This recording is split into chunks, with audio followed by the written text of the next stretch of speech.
Hi friends, ഞാൻ ഈ വളയൊക്കെ ഇട്ട് വയ്ക്കാൻ വേണ്ടിയിട്ട് വള ഇങ്ങനെ കൂടി ഇങ്ങനെ കിലോയിലൊക്കെ ഇങ്ങനെ ഇട്ട് വെച്ചിരുന്നത് ഇതുണ്ടോ, ഇതുപോലെയൊക്കെ വെറുതെ ഇങ്ങനെ കിട്ടിയായിരുന്നു വളയൊക്കെ. അപ്പോൾ ഞാനത് വളയൊക്കെ ഒന്ന് റെഡിയാക്കി വെക്കാനായിട്ട് ഒരു സ്റ്റാൻഡ് പോലെ സാധനം വാങ്ങിയിട്ടുണ്ട് ഈ കാട്ടിൽ. അപ്പോൾ ഇത് ഞാനൊന്ന് സെറ്റ് ചെയ്യാൻ പോകണേ.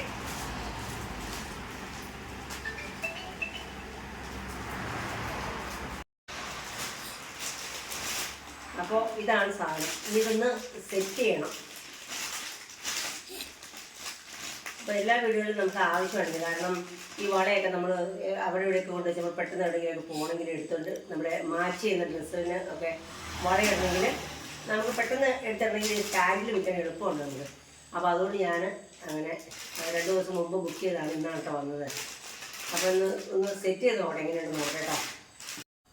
ഹായ് ഫ്രണ്ട്സ്, അപ്പോൾ ഞാൻ ഈ വളയിടാനുള്ള സ്റ്റാൻഡ് ഒന്ന് ഫിറ്റ് ചെയ്യാൻ പോകാം കേട്ടോ. അപ്പം കാണാതെ. അപ്പോൾ കുറേ നാളായി ഞാനൊരു ഈ വളയിടാനുള്ള സ്റ്റാൻഡ് വാങ്ങുമെന്ന് വിചാരിക്കുന്നു.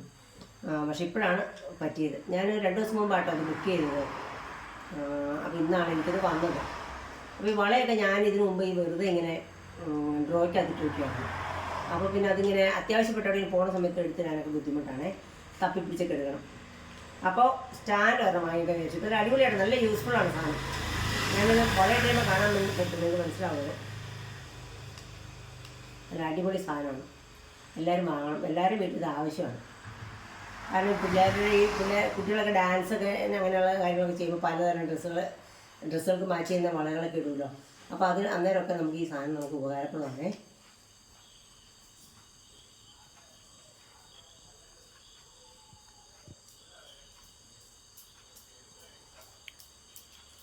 പണി നല്ലതായിട്ട് മുറുകിയിട്ടുണ്ട്.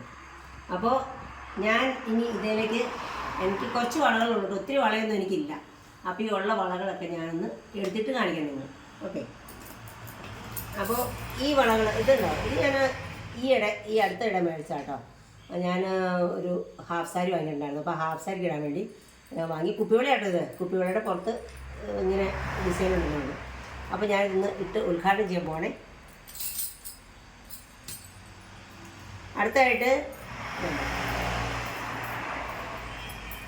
ഈ ടൈപ്പ് വള, ഇത് കരിമണി വളയാണ്, കരിവളയാണ്. അപ്പോൾ ഈ കരിവള എനിക്ക് എൻ്റെ ഫ്രണ്ട് മുള്ളരിങ്ങാട് അമ്പലത്തിൽ ഉത്സവത്തിന് വാങ്ങി തന്നെ കേട്ടോ. അപ്പോൾ ഞാനിത് അങ്ങനെ പകുത്തിട്ട് ഭംഗിക്ക് വേണ്ടിയിട്ടാണ് ഇത് ഞാനിങ്ങനെ ഇതിലിട്ടു. നല്ല രസമുണ്ടല്ലേ കാണാൻ. പിന്നെ അടുത്തതായിട്ട് ഈ മെറൂണും ഒരു ബ്ലൂ കളറുള്ള ഈ ഇത്രയും വളകൾ ഞാൻ അടുത്തതിലിടാൻ പോവാട്ടോ. അതിട്ടു. പിന്നെ ഉള്ളതെന്ന് പറഞ്ഞാൽ ഈ 2 വളയാണ്. കുറച്ച് വളകളുണ്ടായിരുന്നു, അത് ബാക്കി അവിടെ പോയി. അപ്പോൾ ഈ വള ഞാൻ ഇതെവിടെ ഇടാൻ പോകണം. ഇത് ഞാൻ ഇടാറില്ല, ഇട്ടിട്ടില്ല ഇതുവരെയും. ആദ്യം ആർക്കെങ്കിലും കൊടുക്കാമെന്ന് ഓർത്തിരിക്കുന്നു. അത് ചെറിയ വളയാണ്. അപ്പോൾ എൻ്റെ കയ്യിലിടുമ്പോൾ എങ്ങനെ എന്തെങ്കിലും ഒരു പൊട്ട് വന്ന് ചെറിയ കൈ മുറിയുള്ളൂ. അപ്പോൾ അതുകൊണ്ട് അതാണ് കിടക്കട്ടെ. പിന്നെ ഇത്രയും വളകളൊക്കെ ഉള്ളൂ കേട്ടോ. ബാക്കി വളകളൊക്കെ ഇതുണ്ടോ, നല്ല രസമില്ലേ കാണാനായിട്ട്. ബാക്കി ഉള്ള വളകളൊക്കെ ഞാൻ ഇങ്ങനെ ഇടുക കേട്ടോ. ഞാനൊക്കെ ഇതെല്ലാം പഴയ വളകളാണ്. അപ്പോൾ ഇനി പുതിയ വളം മേടിക്കുമ്പോൾ ഇതിലേക്കിടാം. അപ്പോൾ എൻ്റെ ഈ വള ഇടുന്ന സ്റ്റാൻഡ് നിങ്ങൾക്ക് എല്ലാവർക്കും ഇഷ്ടപ്പെട്ടു കാണുമെന്ന് വിചാരിക്കുന്നു. നല്ല അടിപൊളിയല്ലേ? ഒരു വള താഴെ പോയി. നല്ല അടിപൊളിയല്ലേ വള, നല്ല രസമുണ്ടല്ലോ. അപ്പോൾ നിങ്ങൾക്ക് എൻ്റെ ഈ വളയിടുന്ന സ്റ്റാൻഡ് ഇഷ്ടപ്പെട്ടെങ്കിൽ ലൈക്കും കമൻറ്റും ഷെയറും ഒക്കെ ചെയ്യണേ. ഇത്രയും നേരം എൻ്റെ വീഡിയോ കണ്ടിരുന്ന നിങ്ങൾക്ക് എല്ലാവർക്കും ഒത്തിരി താങ്ക്സ് കേട്ടോ. അപ്പോൾ എൻ്റെ വീഡിയോയ്ക്ക് സപ്പോർട്ട് ചെയ്യണം നിങ്ങൾ എല്ലാവരും മുന്നോട്ട്. Okay, thank you.